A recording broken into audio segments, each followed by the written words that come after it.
Lifestyle inflation. You get the raise you spent 2 years working toward, $800 more a month, and for about 3 weeks, it feels like an enormous amount of money. Then the car gets upgraded because the old one felt embarrassing at the new job. The apartment gets better. The groceries get nicer. Somewhere around month 5, you're earning $800 more and saving exactly what you saved before, which was nothing. Economists call this the hedonic treadmill. Satisfaction resets to baseline, almost regardless of the level. The raise didn't fail to arrive. It arrived and was absorbed inside one billing cycle by things you'd have called reasonable at every individual step. Nobody buys a yacht. That's the misconception. The middle class doesn't get destroyed by extravagance. It gets destroyed by 100 defensible upgrades, each one arriving quietly on the same day as the money that paid for it. Drive till you qualify. The house is 40 minutes further out and $90,000 cheaper, which on a spreadsheet is obviously correct. So you take it. What the spreadsheet didn't price is the second car you now need, the fuel, the insurance, the maintenance, the tires, and the 10 hours a week that stop being yours. Run it honestly, and the additional transport costs commonly consume a large share of the mortgage saving. The hours aren't costed at all, because nobody puts their own time on a spreadsheet. Research on commuting consistently ranks it among the most reliably miserable activities people do. And unlike a smaller house, you never adapt to it. You get used to a cramped kitchen within a month. You don't get used to the drive. You didn't buy a cheaper house. You bought a more expensive life and paid the difference in hours. The good postcode. You stretch to buy in the better area.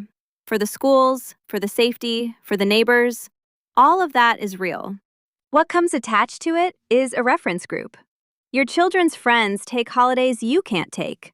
The birthday parties operate at a scale you're expected to match. The car in your driveway is now visibly the oldest on the street, and the pressure to fix that is constant and never once spoken aloud. Sociologists have measured this for decades. Spending is driven far less by your income than by the income of the people you can see.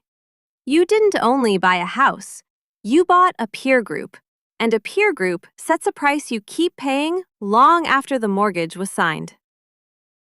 The salary trap. There are broadly 3 ways to be paid: wages, business income, and returns on assets. Most tax systems treat them very differently, and wages are treated worst. Salary is typically taxed at the highest effective rates, deducted before it ever reaches your account, with almost nothing deductible against it. Business income allows expenses. Asset returns are frequently taxed at lower rates, and, critically, only when you choose to sell. That timing control is the entire advantage. The middle class is defined almost precisely by earning through the one channel with no timing control and no deductions. This isn't a loophole anyone is hiding. It's printed in the tax code of nearly every country. High earners often aren't paying less because they're cheating. They're paying less because they changed which of the 3 doors their money walks through. The second income. A household adds a second full-time salary and expects the budget to transform. Frequently, it doesn't, and the first reason is that the second income is taxed at the household's highest marginal rate from its very first dollar, not its lowest. Stacked on top of that are the costs that exist only because the job exists: childcare, a second commute, a second car, work clothing, and the bought convenience that replaces time nobody has anymore: prepared food, cleaning, everything outsourced to exhaustion. Run the arithmetic through the early childhood years, and a substantial number of households find the second salary nets down to a fraction of its headline figure. That doesn't make working the wrong choice, because careers compound and time out of the workforce is expensive later. But a second income isn't the number on the offer letter. It's whatever survives the tax rate and the cost of being available to earn it. The default. Most workplace retirement schemes enroll you automatically at a set percentage. and the overwhelming majority of people never change it. That default number wasn't calculated to fund your retirement. It was chosen to maximize how many people stay enrolled, which means it was chosen to be small enough that nobody notices it leaving. Common defaults sit somewhere around 3 to 5%. Most retirement modeling puts the actual requirement at roughly double that.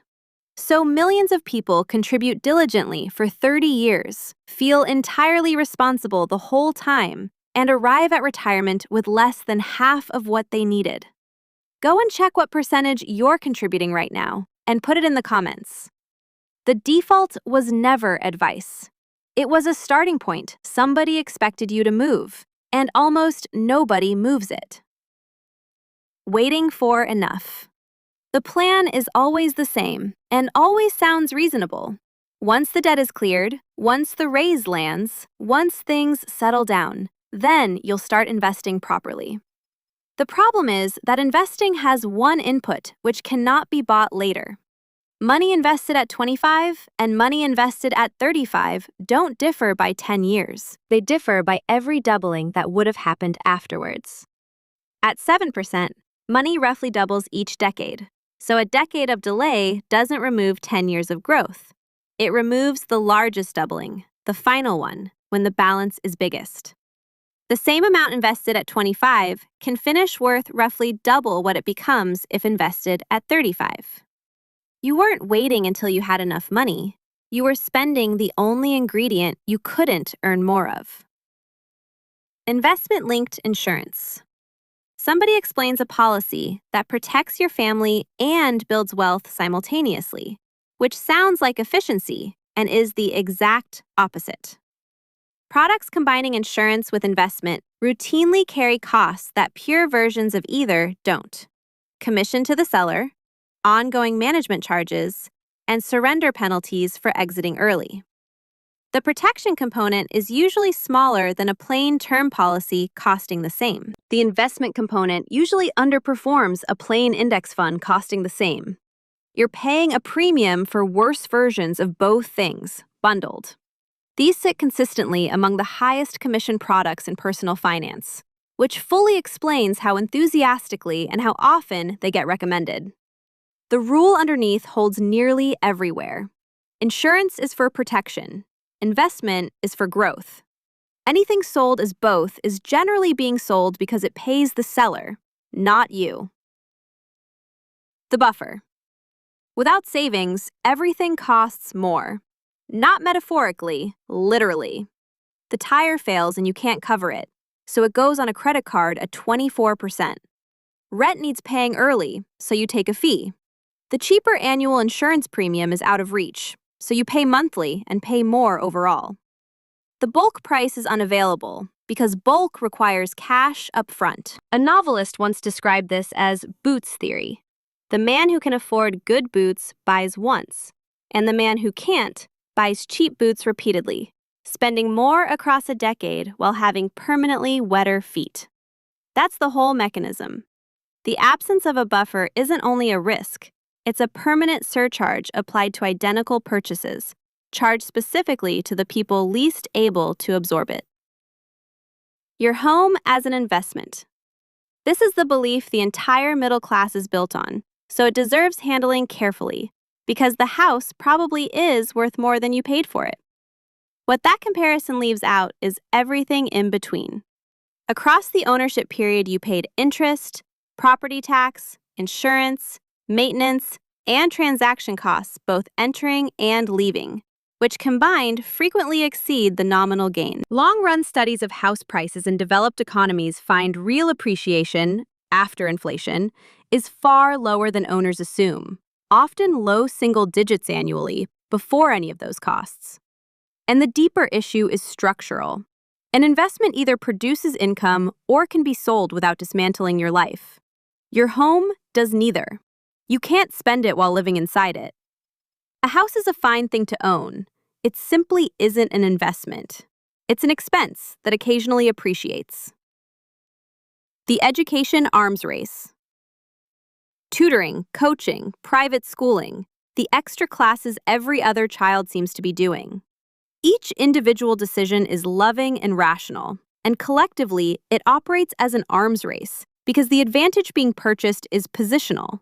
If everybody buys the tutor, nobody gains an edge, and everyone paid. Meanwhile, the money has to come from somewhere, and in most households, it comes out of retirement contributions because that's the only genuinely flexible line in the budget. Here's the asymmetry nobody says out loud at the parents' evening. There are loans for education. There are no loans for retirement. Children can borrow against their own future earnings.